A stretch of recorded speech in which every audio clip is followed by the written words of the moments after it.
आइए सुनते हैं अहोई अष्टमी व्रत कथा। एक समय की बात है, किसी गांव में एक साहूकार रहता था। उसके 7 बेटे थे।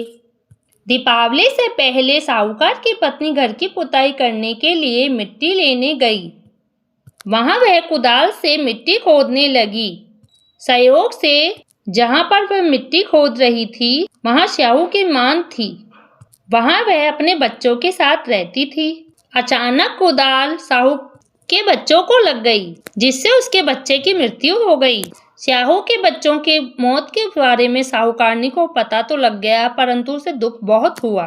वह अब कर भी क्या सकती थी। वह पश्चाताप करती हुई अपने घर लौट आई। कुछ समय बाद साहूकारनी के एक बेटे की मृत्यु हो गई। इसके बाद लगातार उसके 7 बेटों की मौत हो गई। इससे वह बहुत दुखी रहने लगी। एक दिन उसने एक पड़ोसन से कहा कि उससे गलती हुई है, और उसने सारी बात बता दी और बताया कि उसने जानबूझकर ऐसा नहीं किया। यह हत्या उससे गलती से हुई है, जिसके परिणाम स्वरूप उसके 7 बेटों की मौत हो गई। यह बात जब सबको पता चली तो गांव की वृद्ध महिलाओं ने उसे दिलासा दिया।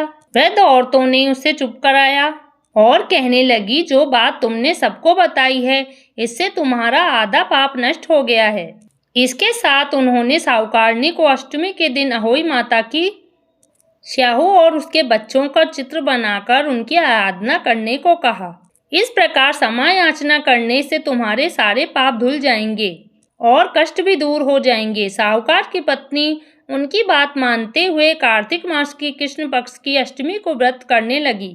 विधि पूर्वक व्रत करने लगी, समय याचना करने लगी। इसी प्रकार उसने प्रतिवर्ष नियमित रूप से इस व्रत को पालन किया, जिसके बाद उसे 7 पुत्रों प्राप्त हुए। तभी से अहोई अष्टमी की परंपरा चली आ रही है।